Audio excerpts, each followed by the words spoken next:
Ayun, so good evening sa inyo guys. Ngayon po ay November 20, 2025 at sobrang lakas ng galaw natin. So hindi siya yung hindi siya yung gap up lang.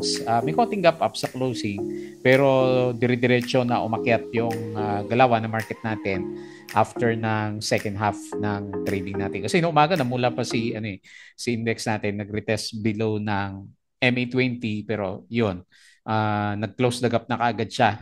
So 5.9, di ba? Yung usapan natin kahapon, akala ko ilang araw pa yan bago siya makabalik kasi wala nga tayo nakikita na net foreign buy. Pero ngayon, saan kaya galing tong 7.42 billion? Ayan, hindi ko mahanap sa wala sa individual stocks. So most likely merong yung black sale na nangyari dito sa market natin. Ayan. So lagyan mo na lang sa comment section po kung alam niyo tong saan galing tong 7.4 billion. Kasi iniscan ko tong itong mga namuna dito sa mga blue chips natin. Wala naman, puro net foreign sale yan mamaya. Silipin natin siya ng konti. Okay, so anyway, good vibes kasi umakyat ng 2.01%. So malaki yan kasi after ng 3.5% yata to naggalaw. So, tapos may konting up pa siya dito. And then another 2%. So, 5,930.81. So, ano kaya yung pinaka-big news ng market natin? So, nakikita ko lang naman, yung na-retweet ko sa Twitter kanina umaga, si Alice Go. So, convicted na siya ng human trafficking. So, meron nang nakasuhan. So, meron naman, di ba? May mga nakakasuhan. So, antayin na lang natin siguro. Most likely, kapag nakasuhan na yung ilan dito sa mga flood control corruption scandal sa Philippine market, baka magbalik pa ng konti yung good sentiment na ng market natin. Okay, so hopefully yan yun. At congrats dun sa mga nakahuli ng bottom natin dito sa 5,500 level. Hopefully umakit na itong mga alaga natin dito. Okay, so sa global market, Haven nyo na muna, di ba? Siya pa rin. So nagsiling naman ngayon si Haven natin. So sa global market, ang galawan ng US is medyo okay siya kagabi. So lumabas yung results ni after trading hours yata yun kay Nvidia. So okay siya, malakas siya. So ngayon yung futures ng US market maganda siya. So Europe stocks okay na rin. Nagba-bounce na tatlong araw din na mahina sa European stocks. And then sa Asian markets okay na rin po yung galaw ng mga stocks. So sabay-sabay na. Naiwan na lang si crypto kasi nagsisiso para si crypto. So nag 95K yata siya kanina pero bumabalik ulit sa 92, 91K. So hindi pa rin ganun kalakas yung ating mga cryptos. Okay, so balik tayo dito sa index. So pinaka-winner natin, yung hindi natin in-expect, si Haven. Ayan. So merong nilabas na disclosure hindi Haven yung pangalan niya, Golden Homes. Ayan. So meron siyang sabi niya hindi naman niya alam kung bakit nagde-drop daw yung prices niya. So naging isa sa mga catalyst siguro yung apat na flooring niya. So nag-up na rin siya for today. And then malakas, no? Panalo yung mga naka-bottom pick pala dito kahapon. So nag-up siya na 48% plus dagdag mo yung halos 30% kahapon na bounce. So ang laki nun. Umabot siya kasi nag-negative 9 na lang siya eh. So isipin mo mga 20% plus 48. So halos 68% in just 2 days si Haven na yan. Congrats po kung meron ka na nasalo. 36.5K net. Foreign buy naman siya. So puro bilyar stocks to. Aldi nag-bounce 21.82%, meron siyang 649K net foreign buy tapos si Home is nag-up ng 7.69%, nabuhay bigla. Yung mga bilyar stocks natin baka sunod na sina REITs, BREIT, di ba? BLL, bantayan natin. So nag-up siya ng 493.45K. So sa ibang blue chips naman, SMPH up siya ng 5.88% pero net foreign sale pa rin nga. 56.15 million net foreign sale. Si Ali, nag-trending siya dito. Nag-up siya finally na 3.56%. Pero net foreign sale, puro net foreign sale nga yung blue chips eh. 273.67 million net foreign sale and Converge nag-up na 3.56%. Hopefully makabalik si Converge. Meron siyang 28.72 million net foreign sale. Ayan, nakakagulat. Umakyat tayo pero net foreign sale yung mga alaga natin. Okay, so disclaimer pa rin sa mga bago sa channel natin. As usual po, please don't forget to read yung ating disclaimer. Yung ating review is for education purposes lamang po yan. So wag mong gagamitin to as a reason para mag-buy, sell, or hold ng stocks. Mayroon po kasing risk na involved sa market.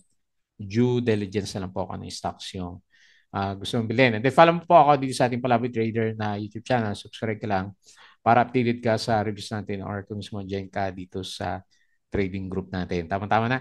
Pabalik na yung market. Check na lang po yung mga nakasubscribe. Hopefully, maka 1K view naman tayo. Ayan. So, yung mga nakasubscribe, maraming salamat po sa panunod pa rin. Hopefully, mas maganda na yung trades natin for the coming few days. Company reviews, Maynilad. So, nasilip ko kanina. Nag-above na pala siya ng IPO price. So, good sign.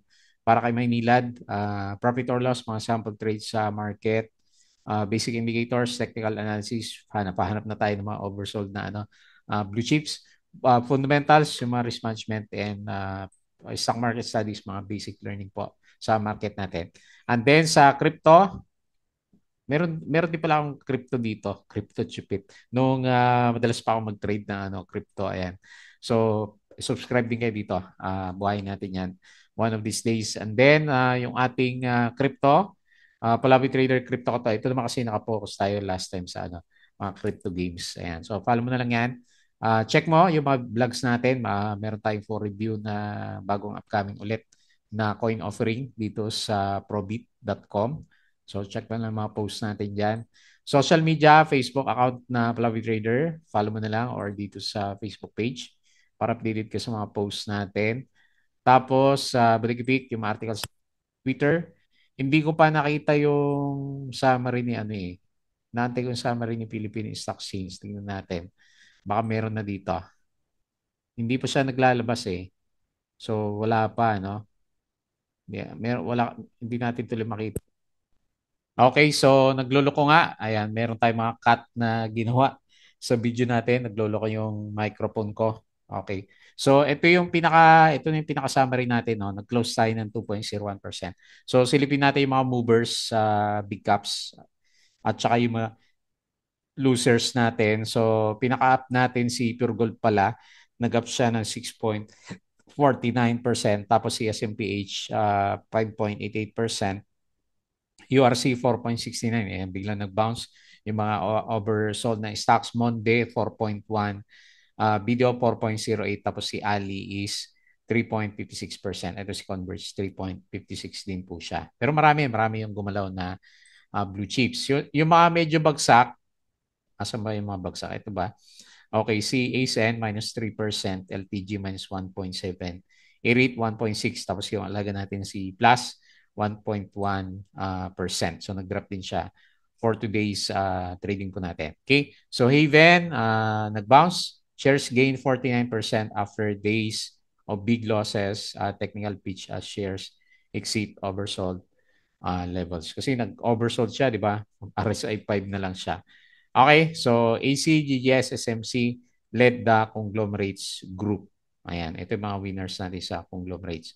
Foreign funds bought AUB, East West, PNB, mga banks, AP Meralco, Manila Water, Emperador, ABG, AB Costco, CREEP, MRC, Robinson Land, dito now si Bumac, Bloom Plus, Oldie Home at saka si FNA.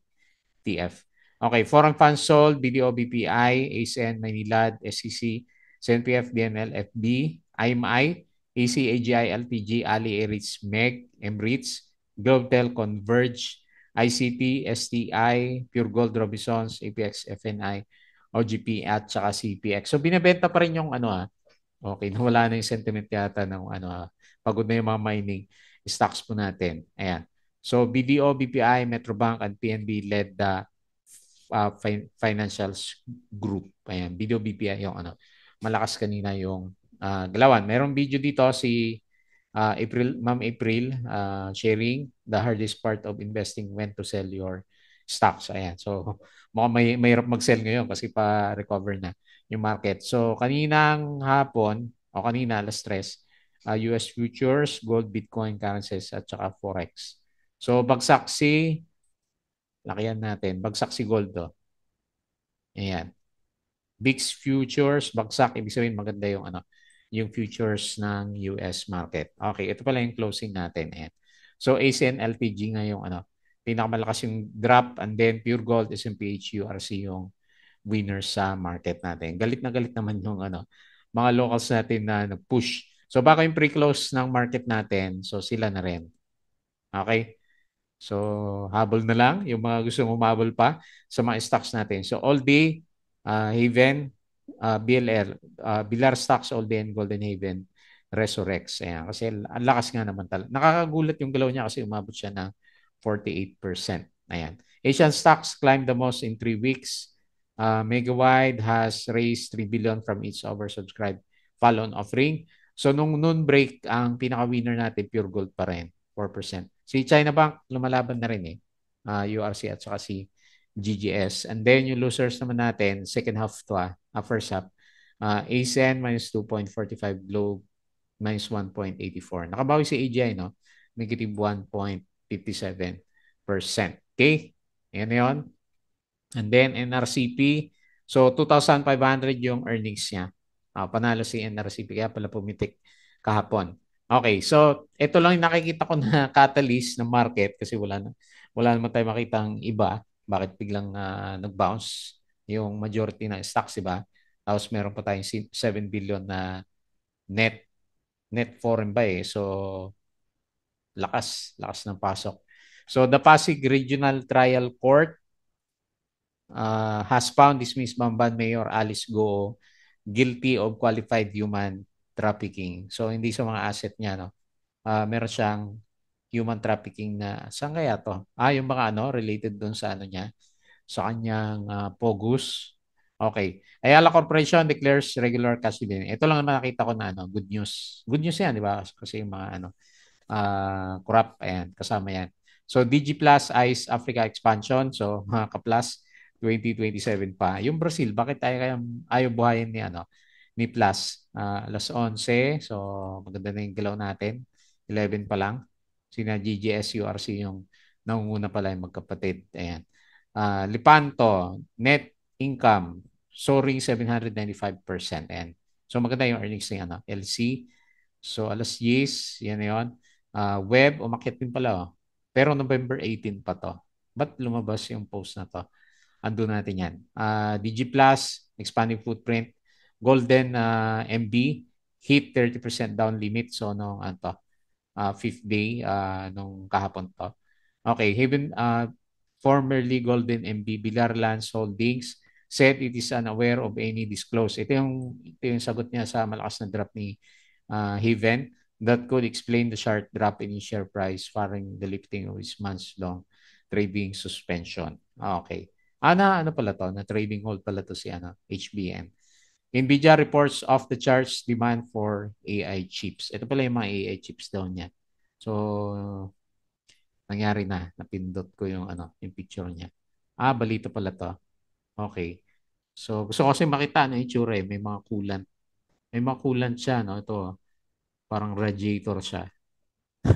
Grabe no, lakas siguro ng konsumo sa kuryente ng ito, yung mga AI chips. Okay, so Manila Water third quarter earnings up ng 16.5% year over year.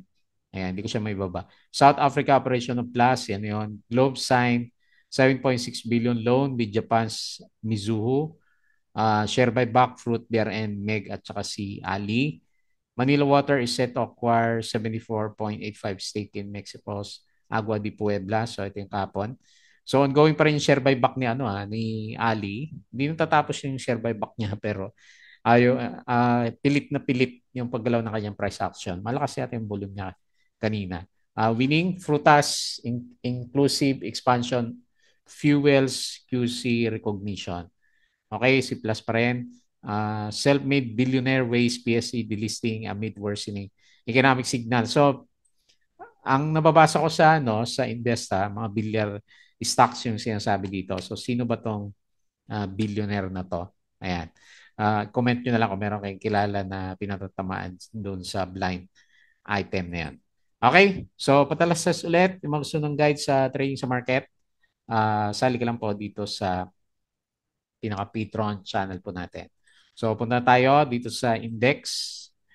Baliktad, gumaganda yung galaw na market natin. Hopefully, good sign yung nakita natin na net foreign buy. Kasi malaki din yan, no? 7.42 billion, di ba? So, malaki yan, malaki yan. Kaya lang, ano ba yan? One-time buy. Yung, ganun din naman yung, ano eh, yung mga lumabas last time. Hindi rin natin makita kung saan stocks yon. So, i-assume ko na lang na eto na yan, binabalance out niya yung negative or net foreign sell na lumabas last time kasi net foreign buy. Ayan. So, ganda ng chart natin. No? So, lumaban siya bigla dito. So, kasi tinitignan ko din yung 5-minute chart ng index. Ayan. Tama lang, no? Hindi siya batak. Unti-unti na umakyat yung index natin. So, sobrang lakas. Hindi kayo mauntog to. Sobrang lakas ng index natin. Ayan. So, hopefully, okay na siya. At siguro, yun nga, sabi ko sa inyo kanina, kapag nakasuhan na kahit isa, yung confirm na ano na, may kaso na, then doon sa mga flood control. Kasi ngayon, puro hearing pa rin eh. So, yun. Maging malakas na ano yan na galawan dito sa market. Ewan ko kung nakatulong yung SALN ni BBM. Lumabas na rin, di ba? Kasi billion, ilan na ba yung pera niya? Billion, no? Ang bilis lumaki ng pera niya, anong year ba yan? 2005 ba yan? 79 billion lang siya. Tapos ngayon is nasa 1 billion na. Bilyonaryo na pala si BBM. Okay, so good yung RSI. Maganda yung galawan niya. Ayan, lumampas sa RSI 50 and pa-recover din yung MACD. Tagal ng drop natin, July, 6 months na drop yung. So from February, maganda yung galaw natin, and then from July until November, sobrang drop naman yung index natin. Okay, hopefully good sign na yan. Hindi pa malinaw kasi kung titignan mo naman yung individual stocks, ayan, makita mo, puro green sila, di ba? So, puro net foreign sell yan, sina Ali, 273 million. Net sell si BPI minus 3 million.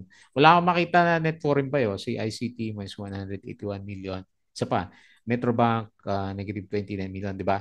So, nakapagtaka kasi umakyat yung majority ng mga blue chips stocks. Okay? So, ito yung mga winner, si Haven. Haven na lang ang tawag ko sa kanya, Golden MB. So, panalo. 48%. Si Oldie naman, 21.6%. So, binomba. Tapos si Home, binomba din sa volume, 0.28. So, baka mag-akyata na ito mga to. Si X, lumalaban, si X. So, 0.26 na siya. Laki na rin yan. Nakailang percent na itong si X natin. Ayan, 46% na rin. SMPH, finally, nakabawi na yung yung alaga natin 5.88%, tapos biglang bagsak, no. Ayan, dami siguro napaka-loss na dito, no, kasi ang pangit ng buong market. Pero tandaan mo, pag oversold yung mga blue chips, mabilis din siya mag-bounce. Ayan, hopefully ganun din yung iba. Hindi pa lahat ng babounce, pero hopefully ganun. Monde, 4.1%, Megawide bounce din 3.99, Ali 3.56, Converge 3.56 nga. Tapos si BRN. Ito, anong taas din na ito, hindi natin napapansin, 3.26%. Nickel, meron din pala umakyat sa mining, 3.07%. Okay? So yung mga winners sa losers, konti lang siguro na.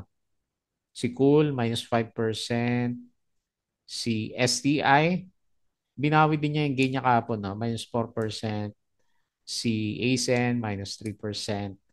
OGP, minus 3%. Pagod na yung mga mining natin na stocks. DNL, minus 2.8%. And lastly, Double Dragon, hindi rin nakarangkada. Minus 2.04%. Okay. So, yun po yung galawan sa market. So, tingin tayo dito sa global. Maganda yung pinapakita niya. So, based dito sa futures, S&P 1.01, the futures 0.43, and then Nasdaq is 1.36%. Okay? So, mukhang maganda mamaya. Europe stocks, berde na lahat. Tapos, dito sa Asian stocks, berde rin karamihan. Okay? Pero sa crypto, mahina siya eh. Ayun 91K lang si crypto natin.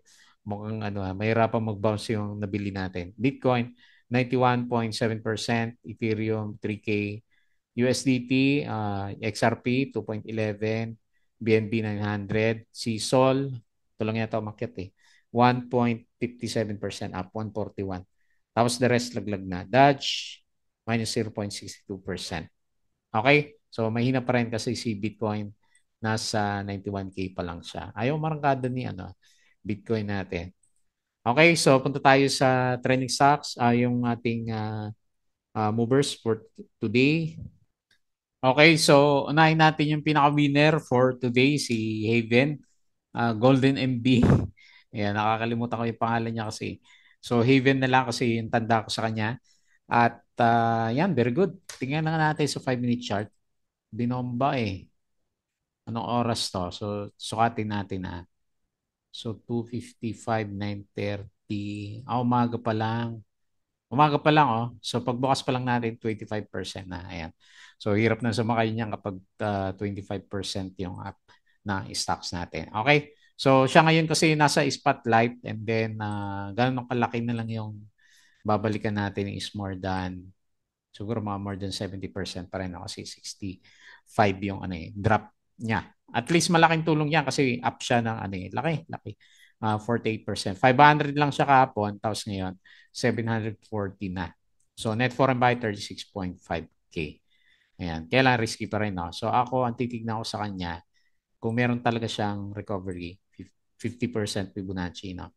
So dito sa 1369. Hopefully makabalik naman siya para dun sa mga investors natin na nandyan sa bandang taas. Pero next na resistance, mataas nga yung next resistance. So, nasa 1,000 pesos. So hopefully umabot tayo dyan.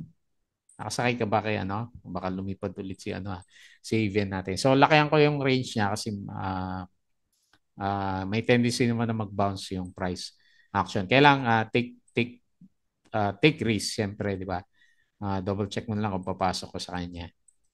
Kasi ang problema naman diyan, ano nga yung valuation ng mga bilyar stocks natin mali-mali pala yung yung taga-appraise ng kanyang properties. Yan. Mantakay mo 1 trillion pesos naging 7 billion pesos. So ang laki noon, ang laki ng drop ng ng valuation niya. So nag-aantay siguro ng valuation tong si Ben din natin. Anyway, potential bounce ulit. Congrats na lang kung meron ka at nakasakay ka. So parang i-fill the gap niya muna dito, May gap pala siya dito. Yeah. Pero kasi ito breakdown eh. So inisip ko gap na malaki din yung yung area natin yan. So malakas yung siso kaya ayan, mag safe belt na lang yung pumasok kay Haven natin. Okay? So congrats. Next, di daw niya alam bakit bumagsak yung price action niya. Si Aldi, so nagbalikan sila. Ito yung labanan yata ngayon. Okay. Ano ba tong earnings niya? Minus 300% din siya, oh. Na-reevaluate na kaya itong si Although, naman to, yung parang grocery chain niya. So, may property din kasi ito, di ba? Okay. So, anyway, sila ang flavor of the day. So, saan yung pinaka-next na resistance? Nandito sa around 0.0573. Okay? So, good. Para dun sa mga may hawak pa rin na oldie, mga investor natin. So, meron siyang kaunting support dito sa around 0.0409. Ang baba ng bali niya. 0.0 something yung labanan. Okay, malaki nilalagay ko na rin siya kasi volatile yung yung stocks. So yung RSI natin, parabolic, may volume naman siya ngayon. So meron siya 3.3 million trading volume, pwede na yan sa mga small caps na stocks natin. So and then parabolic din yung itsura ng MACD formation. Okay? So hopefully makabawi na siya. 0.045 yung closing price. Kailan pangit kasi yung earnings. 21.62% up for today. Meron siyang 649K net foreign buy. Tingnan natin yung 5-minute chart. Okay, meron siyang isang malaking pump. Ayan. Okay na. Sige. Tingnan natin. Sila ang flavor of the day. Next, Villar Stocks. Saglit. Bago natin pag-usapan si Home, ano nangyari kay BLL? Oh, maganda. Maganda yung setup niya. Si Birit, okay din. Si Prit, sa kanya din ba to? Oh, ito yung nag-drop last time. Oh. So, hindi pa rin nabubuhay. Bantay-bantayan na lang po natin yung mga Villar stocks natin. Si Medic sa kanya din, di ba? Mediline. Okay, wala din. Basag-basag din yung price action niya. Okay, so very good. Home. So ang kapansin-pansin lang, ay hindi naka-breakout, no? Nahirapan siya mag-breakout sa pero baka pitikin na rin to bukas eh. Di ba gano'n naman, halimbawa mining, puro mining yung gumagalaw. So ngayon puro bilyar. So tingnan natin. Hopefully makabawi din siya. So all home is 0.28. Ano ba revenue? Minus 300% lahat. So nag-up siya ng 7.69%. Meron siyang 493K net foreign buy. So hindi pa siya nakakalampas sa bad trend si all home. Pero pag may breakout to, potential meron siyang run for this week tsaka early next week siguro. Okay? So, okay. Good para sa mga Villar stocks. Next, SMPH. Okay, finally. Naka-recover din si SMPH natin. So, kala ko matagal pa eh. So, ito yung nilagay ko sa kanya kahapon. Taas ko ng konti, pero dito pa rin naman sa MA100. Hopefully, maka-recover na siya dito. Ang problema natin dito sa mga stocks natin na to, okay naman yung earnings niya, di ba? Up siya ng 8%. Yung ano natin, foreigners, wala pa. Ayan. Pero good sign pag makabalik ng MA100. So nag-close siya ng 22.5, 5.88% up, pero 56 million net foreign sell. Anyway, kung meron naman siguro sentiment yung market sa blue chips, pwede niya itulak for the short term to mga stocks natin ito. Next, Ali. So maraming tatanong sa atin, kasi number one siya sa di ba? Trending stocks. Ito na ba yung recovery ni Ali? So medyo mababa yung earnings pala niya nung third quarter minus 10%. Pero 8 billion pa rin naman. So yung total earnings niya, may dividends pala siya na 1.4 last time. Hindi natin napapansin to kasi diretsong bumabagsak yung pinaka-price action natin. Okay. So kahit papaano, nagre-recover na pero nasa bear side pa rin yung mga indicators natin. Yung MACD pala niya, medyo okay na yung itsura ng MACD formation. And ano ba to? Nag-breakout na. Okay, saktong-sakto lang sa MA20. Pero bibigyan ko siya ng bullish sign kasi panahon ngayon ng recovery ng mga blue chips natin. Yung resistance, wag muna. Breakout muna tayo sa MA20. Baka kasi mag-triple bottom muna si Ali. Bago umarangkada. Kasi malakas yung niya, net foreign sell pa rin eh. 273 million. So, nag-close siya 20.05 and up ng 3.56%. And then next, gusto ko yung chart nitong si Converge natin kasi meron siyang breakout. Ayan. Tama-tama para ma-fill yung mga gaps.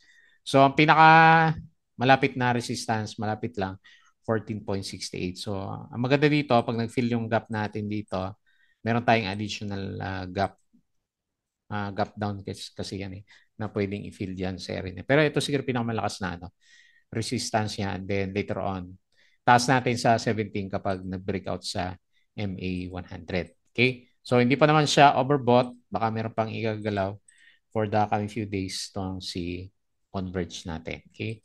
So, okay yung galaw ng MACD at saka RSI formation. So, obvious yung kanyang breakout. Okay? So, kailan net foreign sale pa rin pala siya, 28.72 million. Okay? So, very good. Good vibes tayo. Ito yung sinasabi ko sa group namin. Minsan, sa mga blue chips, lalo na kung malapit na sa oversold condition, and then mapabenta ka sa kanya, ang hirap humabol kapag umarangkada yung stocks natin. Kailangan, hindi mo nga din naman alam kung didiretso na babagsak yung stocks natin. Pero for this case, yung dire-diretso na baba natin, simula siguro October, is nung pumutok kasi yung di ba? Yung uh, flood flood control scandal. So, kung medyo siguro masabi na makukulong na or makakasuhan yung mga baka mag-recover din yung kaagad yung markets natin. Hopefully. Ayan. So, Friday bukas tignan natin maigay kasi yung net foreign buy din pala natin, di natin mag-gauge. Kasi yung mga blue chips na minention natin, di ba, puro net foreign sell naman siya. So, bukas na lang ulit. tingnan natin. Hopefully maganda naman yung vibes ng weekends. So nag-close tayo ng 5.9. Okay? So bago tayo mag-close, please don't forget to subscribe dito sa channel natin. Join ka sa group guys kung gusto mo ng guide. Palabi Trader Crypto ko to. Nawala tayo internet kanina. Tapos sa Facebook account, follow mo na lang. Facebook page, Podegipic, Twitter, and Patreon sa mga gusto ng guide. Sali lang po kayo sa group natin. Okay? So yun lang. Maraming salamat. Good vibes tayo ngayon. So see you tomorrow.